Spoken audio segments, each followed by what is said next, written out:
こんにちは、赤です。さあ、ついにですね、NVIDIA が新しい GPU 発表しましたよ。数字が1個進んで RTX40 シリーズになりました。で、今回はこの40シリーズがどれだけ進化したかっていうところをかいつまんでお伝えしたいと思います。性能はどのぐらい上がったのか、新しい技術は出てきたのか、そして気になる価格はというところですね。それでは早速行ってみましょう。はい。新しい RTX40 シリーズなんですけれども、アーキテクチャが一新されましたね。エイダ・ラブレスという名前がついています。数学者でもあり、最初のコンピュータープログラマーでもあるという名前らしいんですよね。で、製造プロセスがもうぐっと小さくなって4ナノメートルになっています。今までの30シリーズっていうのは8ナノメートルだったので、もういきなり半分なんですよ。今まで一般的なものだと、Apple の M1 チップとか M2 チップっていうのが、5ナノメートルで非常に小さかったんですけど、それよりもさらに小さくなってきました。ただ Apple は Apple で、今年の後半出てくる MacBook Pro に搭載されるであろう M2 Pro チップですね。あれは3ナノメートルになるなんて言われてるんですよ。なので結構ね、この製造プロセスがまだまだ小さくなるっていうところは、見逃せないかなと。基本的に製造プロセスが小さくなれば、同じ面積に多くの台を仕込めるということで、相対的に性能がぐっと上がっていくわけなんですね。なので、8ナノメートルから4ナノメートルになったってことは、単純に考えても倍の性能を出せるんじゃないのって思います。で、その通りですね、今回、単純な性能でも倍以上に引き上げられたんですよね。ちなみにですね、これからお話しすることや発表会で出てきた数字関係のお話っていうのは、すべて一番ハイエンドになる RTX4090 でのお話なんですね。で、比較対象は一つ前のハイエンド RTX3090 です。そのあたりを踏まえてお伝えしたいんですけど、そこでも倍の進化ということで、もう圧倒的なんですよ。さて、発表会の中でも、かなり強調してお話しされていたんですけれども、NVIDIA の GPU は3部構成になっています。これは前の世代から変わっていない部分ではあるんですけども、おさらいしながらですね、どこがどのように変わったのかっていうところを見ていきたいと思うんですよ。で、まず一つ目はシェーダーコア。基本的にレンダリングを司る GPU の一番基本的な、機能を司る部分ですね。で、ここはですね、わかりやすい指標があって、テラフロップスという単位が使われます。で、テラフロップスっていうのは、1秒間に演算できる回数ということなんですけども、テラなので、ギガの上です。なので、1テラフロップスあれば、1秒間に1兆回計算することができるっていう、途方もない数字なんですけど、CPU の性能が、コア数とか、周波数、ギガヘルツなんかで表せるのに対して、GPU の性能っていうのは単純に演算性能で表されるみたいなんですね。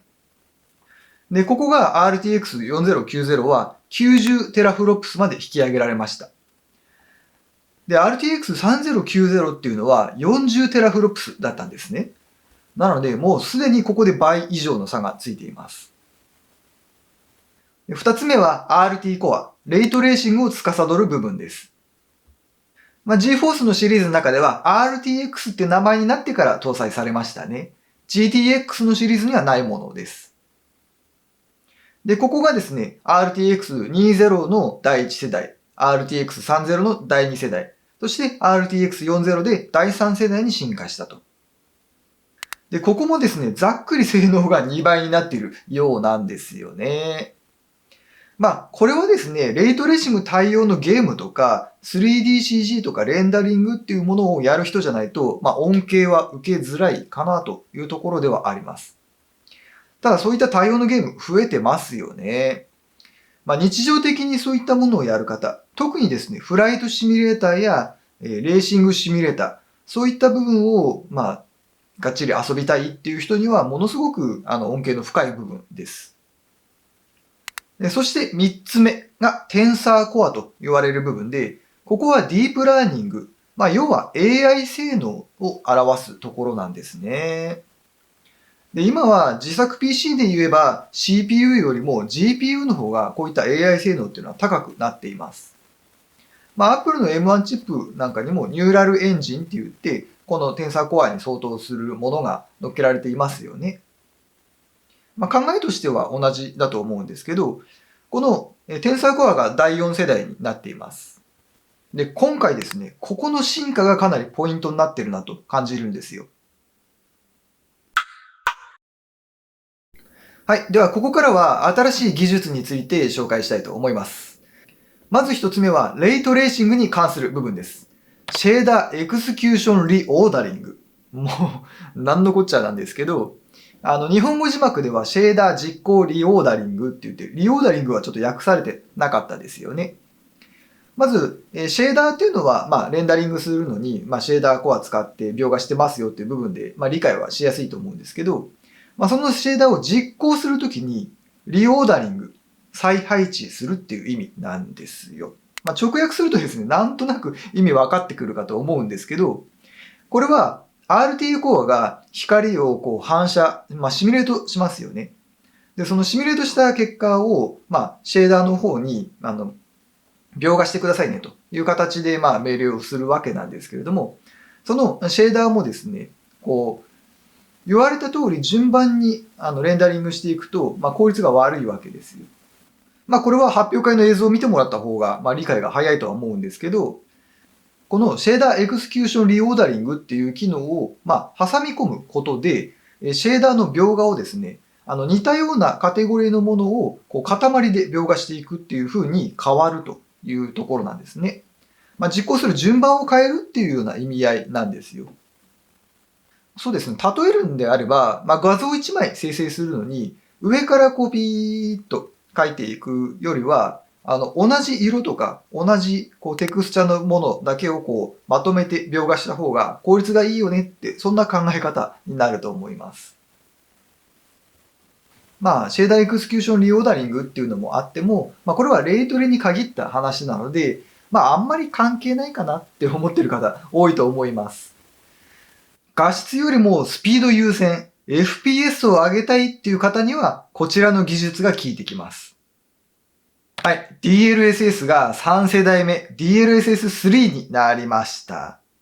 DLSS っていうのは、ディープラーニングスーパーサンプリングの略なんですね。ディープラーニングって名前に入っている通り、こちらは AI を使った技術になります。で、私もですね、この RTX3080Ti、こちらを導入してですね、この DLSS の恩恵ってしっかり受けてるんですよね。Apex Legends やるときは、この DLSS オンにすると、ぐっと FPS 上がるのを体感しています。で、もともとこの DLSS の、スーパーサンプリングっていうところですね。超解像技術なんて言われていますけれど、粗い画像を元にして、間のピクセルを AI で保管するっていう形だったんですね。なので、最終的に出力されて目に見えている映像は 4K であったり、WQHD であったりするんですけど、シェーダーの負荷としてはフル HD 以下であったりするんです。そこを AI が保管してくれてるんですね。なので、相対的に FPS が上がります。で、ここからですよ。これが第3世代になってぐっと進化してるんですね。で、今までは1枚のその小さな画像を大きくするっていうところに留まっていたわけなんですが、今回はそこに時間軸が追加されています。で、前のフレームのピクセルをこう次のフレームに行くまでに予測して間のフレーム丸ごと生成してしまえということなんですよ。これすごいですよね。ずっとこうやっぱり FPS、60とか144とか240とかってありますけど、動いていくわけじゃないですか。1枚、2枚、3枚って映像が切り替わる、この1枚と2枚の間に AI で生成した画像を差し込むんですね。なので、実際には 30fps しか出てこない、こう、性能のものだとしても、その DLSS でしっかりとこう間をこう入れていけば 60fps 超えっていうのも夢じゃないという技術なんですよ。なのでこれら3つの組み合わせっていうのが、この RTX シリーズの、醍醐味というか、肝だと考えてるんですよ。どれだけ性能が上がっても、やっぱりまだレイトレーシングっていうのはかなりの処理能力必要としてしまうんですよね。やっぱり重たいゲームだと FPS ってなかなか上がらないと。そこでディープラーニング技術を利用して、描画を最小限にすると。シェーダー自体の性能も上がってるんですけども、そこになるべく負荷をかけないようにして AI で補完をしていく。そういうイメージですよね。でそこにパワーアップしたレイトレーシングを被せていくっていうような、その組み合わせだと。これがシェーダーだけのパワーアップだと、描画性能が2倍になるので、単純に FPS も2倍ぐらいで収まるかなというところではありますが、技術的なチューニングを施された上で、デモではですね、サイバーパンクの映像が出てました。で、すべての機能をオフにして、20fps だったものが、この DLSS をオンにするだけで 90fps ぐらいになるんですよ。GPU としての性能は2倍であっても、FPS は3倍にも4倍にも上げることができるんですね。そういう意味で本当に圧倒的な性能向上を感じることができるはずです。さあ、そんな夢のある性能アップのお話なんですけど、あくまでこれは RTX4090 のお話だったんですね。では、同時発表となった4080はどうなんでしょうか。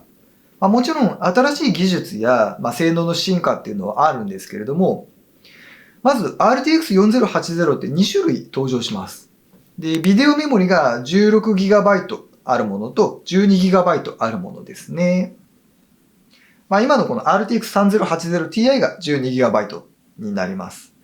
なので、この Ti と、今回出てくる4080の下位モデルが、同じラインになるというところでしょうか。あと、スペック上で今わかるのは、CUDA コアの数なんですけど、ここですね、意外と低いんですよ。4090の CUDA コアが 16,384 なのに対して、4080の 16GB 版、こちらは9728。で、12GB 版になると7680になるので、4090の半分以下しか CUDA コアがないんですね。だいぶ性能劣るなと思って、じゃあ現行の RTX3090 とか 3080Ti っていうのはどうなんだろうと思って調べてみたのがこちらなんですね。はい、3090が1460。で、3080Ti が1240。で、3080が8704と。なので、元々のこの3080シリーズから4080に変わった時に、CUDA コアっていうのは、ちょっと減ってるんですよ。だからといって性能が下がるわけではなくて、一応動作クロックが上がってるんですね。で、3080の動作クロックはブースト時 1.7GHz だったんですけど、4080ではここが 2.61GHz まで引き上げられています。なので結構性能向上はおそらく見られるとは思うんですが、4090のデモのようなこういったインパクトっていうのは欠けるのかなと。ここはですね、ベンチマークとか実際の FPS の値を見てからになるとは思うんですけどね。あとですね、かなり気になるポイントが2つほどあります。自作 PC を組むときに気をつけたいことと言ったらいいんでしょうかね。でそれが電源とサイズの問題なんです。でまずは電源ですね。今回から補助電源のコネクタが変わってます。ちょっと特殊な形状の16ピンのコネクタが必要なんですよ。大体今ある電源で変換ケーブルで対応できるようなんですが、新しめの PC 電源には搭載されているものも多く出てきていますね。なので、ポートによっては電源の買い替えももちろん必要になるでしょうし、で、ハイエンドの GPU だと電力も大きく食いますし、ハイエンドの CPU と合わせるってこともあるでしょうから、やっぱり大容量の電源が必要になりますよね。あとは PC ケースですよ。NVIDIA のサイトだとちょっとわからないんですけど、基本的に日本でグラフィックボードを買うときっていうのは、この NVIDIA の発表にあったファウンダーズエディションは入ってこないので、各メーカーが出しているオーバークロックモデル、こちらを導入することになりますよね。これがとにかくでかいんですよ。もうミドルタワークラスの PC ケースだと、ほぼほぼ入らないだろうなっていうのが、4090のシリーズだったりするんで、これからですね、ハイエンドのマザーボードもいい ATX っていうのが多くなってくるということなので、しっかりとフルタワーケースに収めて、でかいマザーボードに、でかいグラフィックボードに、で、若干大きくなった CPU にと。ハイエンドイコールでかいっていう時代がちょっと来ます。これから PC を組むんでも、パーツをアップグレードしていくんでも、そういったところを見据えて組んでいくといいのかもしれませんね。はい、それじゃ、絶望しかない価格面見てみましょうか。はい、4090が29万8000円からです。で、4080、16GB モデルが21万9800円から。で、12GB モデルが16万4800円から。やっぱり高いですね。4090を買うくらいの人であれば、もう必要に応じて導入するっていう方多いでしょうし、あんまりお金に糸目つけないんじゃないかなって思うんですけど、なんなら品薄状態の3090も同じぐらい、30万ぐらいしてましたからね。ただ、4080はかなり高額に感じちゃうかなと。今、RTX3080Ti が、Amazon で13万円から16万円くらい。パーツショップだともうちょっと下がって買えるかなというところですね。で、夏頃までは、結構潤沢に在庫あったんですけど、だいぶ少なくなってきた感があります。でちなみにですね、今ここにあるギガバイトの RTX3080Ti Vision なんですけど、これ Amazon で買おうと思うと今20万円するんです。他の 3080Ti と比べてもだいぶ高い金額になってしまいましたね。ちょっとデザイン性のいいものとか白いとかっていうのをこだわると、もうこういったパーツは手に入らなくなってきてるなというふうにも感じています。はい、いかがでしたでしょうか。RTX40 シリーズ、もう性能向上はすごく夢のある話なんですけど、やっぱり日本にいると価格面でぐっと、躊躇する部分が出てくるんじゃないかなというところでした。性能が上がるのは歓迎なんですけどね。でかいし高いとなるとちょっとなっていう感じです。私の見立てではあるんですけど、自作 PC 組むんだっていう方は、次のチャンスは年明けあたりになるんじゃないかなと。なぜかというとですね、今年の秋から冬にかけては、CPU とこの GPU が、ぐっと世代変更するわけじゃないですか。なので CPU、マザーボード、グラフィックボード、すべてが新製品が出てきますよね。で、それに応じて DDR5 メモリっていうものも需要高まります。で、当然こういった最新世代で組むとなると、相当高額になるんですが、ここで、今現行で出ているパーツ、これがおそらく年明けにセールかかるはずなんですよ。インテルの Core i の12000番台であったり、ライゼンの5000番台、またDDR4 メモリを組み合わせたり、そしてグラフィックボードは3060とか 3060Ti あたりはまだまだ在庫多いなって感じてますので、次世代の性能なんて全くいらないよと、ある程度ゲームができたりとか動画編集できたりとか、そこそこの性能が担保できればいいやっていう方は結構年明け狙い目かもしれません。そういったことも踏まえて新製品動向とか、注目していきたいと思います。それでは今日はこんなところで終わりたいと思います。よかったらチャンネル登録や高評価もお願いします。ではでは。